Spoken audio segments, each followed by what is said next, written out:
بسم اللہ الرحمن الرحیم۔ جو نصیب میں نہیں اللہ کیوں اس کی خواہش دل میں ڈالتا ہے۔ کبھی کبھی اللہ تعالیٰ تمہارا دل ایسی خواہشات میں لگا دیتا ہے جن کا ملنا تمہارے نصیب میں نہیں جب نصیب میں لکھا ہوا نہیں ہوتا تو دل ایسی خواہش میں لگا دیتا ہے۔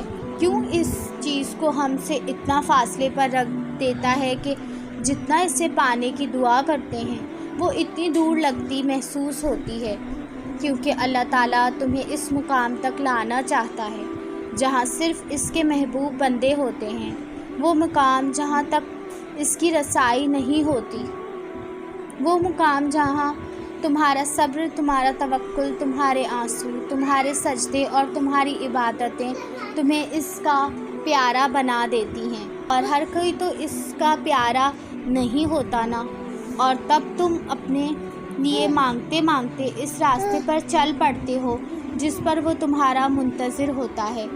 تم نے دعا مانگی، تمہیں لگ رہا ہے قبول ہوگی یا نہیں، مگر کبھی کبھی اللہ تعالیٰ تمہاری نہ سن کر تمہیں تکلیف میں ڈالتا ہی اس لیے ہے کہ وہ تمہیں صبر کرنے کا حوصلہ دیتی ہے، اور یہی تمہاری دعاؤں کی قبولیت ہے۔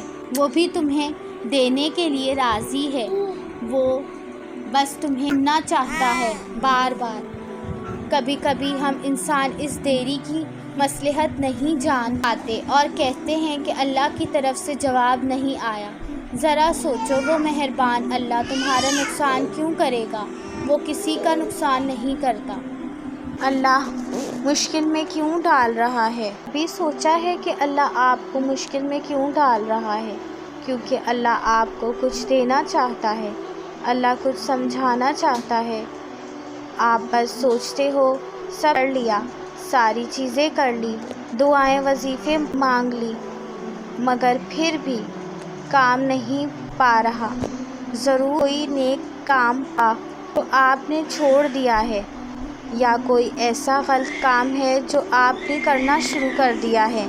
اللہ نہیں چاہتا وہ اپنے بندوں کو سختی یا عذاب میں رکھے۔ اللہ پاک تو آپ کو بچانا چاہتا ہے کہ جو تم سوچ رہے ہو یا کر رہے ہو وہ تمہارے حق میں بہتر نہیں ہے، اس لیے تو کام نہیں ہو رہا تمہارا۔ اللہ اسی لیے کو آگے کی بجائے پیچھے لا رہا ہے، کیونکہ اللہ کو علم ہے کہ تمہارے لیے یہ صحیح نہیں جو تم اپنے لیے صحیح سمجھ رہے۔ یہ پروٹیکشن ہے آپ کے لیے، اللہ کی طرف سے کوئی مشکل نہیں جو آپ کو مشکل لگ رہا ہے، اسی لیے آپ اس مشکل سے نہیں نکل رہے، کیونکہ آپ یہ نہیں دیکھ رہے کہ جو تمہاری خواہش ہے وہ آپ کو تباہی کی طرف لے کر جانے والا ہے، جو اللہ کو علم ہے آپ کو نہیں ہے۔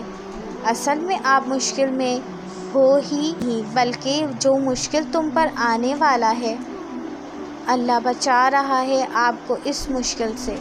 اگر آپ کی خواہش پوری ہونے سے وہ طوفان جو آنے والا ہے اگر آ جائے، پھر تمہیں یہ مشکل نہیں بلکہ اللہ کی طرف سے پروٹیکشن نظر آئے گا، اور پھر تم شکر ادا کرو گے، لیکن تمہیں آگے کا نہیں پتہ، جس کا علم اللہ آپ سے زیادہ رب کو ہے۔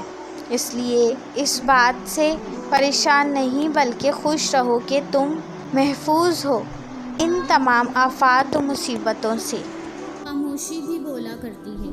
کبھی کبھی انسان کے پاس الفاظ کا ذخیرہ ختم ہو جاتا ہے اور بس خاموش الفاظ اور کچھ آنسو ہوتے ہیں جو وہ اپنے رب کے ساتھ پیش کرتا ہے، اور پتہ ہے یہ خاموش الفاظ بڑے طاقتور ہوتے ہیں، جو رب سے ہم کلام ہوتے ہیں، جن میں درد چھپا ہوتا ہے، اور آنسو وہ بھی درد بھرے، وہ تو آپ کو اللہ کے قریب کرتے ہیں۔ دل کی دنیا تو کیا عرش کو بھی ہلا دیتے ہیں۔